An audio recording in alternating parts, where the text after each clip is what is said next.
પુરુષ વંધ્યત્વ વિશે જાણ્યા પછી હવે આપણે સ્ત્રી વંધ્યત્વ વિશે વાત કરીશું. વંધ્યત્વના કારણોમાં 30થી 35% જેટલા વંધ્યત્વનું કારણ એ સ્ત્રી પ્રજનન અંગોની તકલીફના કારણે જોવા મળે છે. સ્ત્રીઓમાં વંધ્યત્વ 2 પ્રકારનું જોવા મળે છે. પ્રાઇમરી એટલે કે પ્રાથમિક, જેમાં એક પણ વાર સ્ત્રીને ગર્ભાધાન ન રહ્યું હોય, અને સેકન્ડરી જેમાં એકવાર સ્ત્રીને ગર્ભાધાન રહ્યું હોય અથવા તો તંદુરસ્ત બાળકનો જન્મ આપી શક્યા હોય, પરંતુ બીજી વાર તે ગર્ભધારણ કરવા માટે સક્ષમ ના હોય. પુરુષ પ્રજનન તંત્રની જેમ જ સ્ત્રીના પ્રજનન તંત્રની ખામીઓ અને અંતઃસ્ત્રાવોની ખામીઓના કારણે સ્ત્રીમાં વંધ્યત્વ જોવા મળે છે. હવે આપણે જુદી જુદી અંતઃસ્ત્રાવી ગ્રંથિઓ અને પ્રજનન તંત્રની કઈ ગરબડોના કારણે બાળક નથી બનતું તે જાણીશું.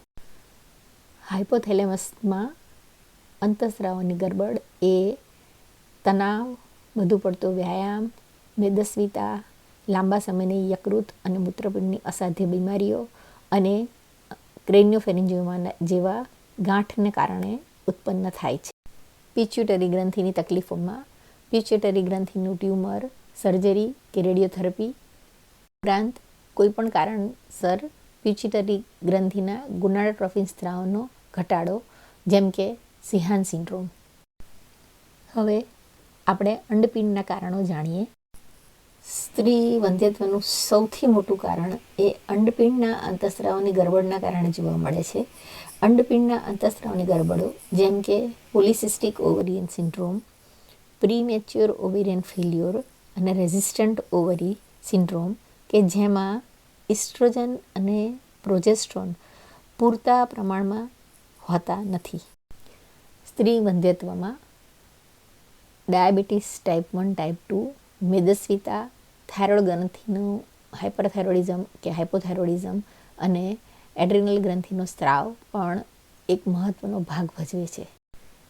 હવે આપણે પ્રજનન તંત્રની તકલીફો જાણીશું, કે જે તકલીફોના કારણે ફલનીકરણ પછી ગર્ભસ્થાપન અને ગર્ભના વિકાસમાં અડચણો બને છે.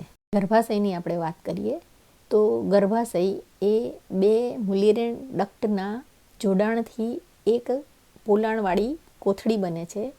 આ પોલાણવાળી કોથળી જુદી જુદી રીતે એબનોર્મલ સ્વરૂપમાં આવે, જેમ કે બાયકોર્નેટ યુટ્રસ, સેપ્ટેડ યુટ્રસ, યુનિકોર્નેટ યુટ્રસ. તો આવા કેસોની અંદર ગર્ભનો વિકાસ બનતો નથી અથવા તો અધૂરા મહિને કસવાવડ થઈ જાય છે. એ સિવાય બીજી ઘણી જનીનિક પરિસ્થિતિઓના કારણે કમ્પ્લીટ ગર્ભાશયની ગેરહાજરી, અંડવાહિની ગેરહાજર, યોનિમાર્ગનો રસ્તો જે રીતે ખુલ્લો હોવો જોઈએ તે ના બન્યો હોય, અથવા તો વજાઇનલ સેપ્ટમ કે એટ્રેઝિયા કહેવાય, જે બનાવટની ખામીઓ છે કે જેનું કરેક્શન શક્ય નથી, તે પણ એક સ્ત્રી વંધ્યત્વના કારણોમાં જોવા મળે છે. જન્મજાત ગર્ભાશયની બનાવટની અડચણો સિવાય એક્વાયર્ડ એટલે કે સંપાદિત થયેલી ગર્ભાશયની તકલીફો આ પ્રમાણે છે, જે મોટાભાગે અંતઃસ્ત્રાવની ગરબડ કે લાંબા સમયના ચેપના કારણે થાય છે, જેમ કે ફાઇબ્રોઇડ, એડિનોમાયોસિસ, એન્ડોમેટ્રાઇટિસ, એન્ડોમેટ્રિયોસિસ. અંડવાહિનીઓમાં જન્મજાત કે સંપાદિત થયેલી બ્લોકેજ એ પણ સ્ત્રી વંધ્યત્વનું એક મોટા પ્રમાણમાં જોવા મળતું કારણ છે. આ ઉપરાંત ગર્ભમુખદ્વાર સર્વિક્સમાં સર્વાઇકલ સ્ટીનોસિસ, સર્વાઇકલ ઇરોઝન કે સર્વિક્સની કોઈ સર્જરી, અને તે ઉપરાંત યોનિમાર્ગ એટલે કે વજાઇનાઇટિસ અથવા ઇમ્પરફોરેટ હાઇમેન, એ બધા વંધ્યત્વના જાણીતા કારણો છે.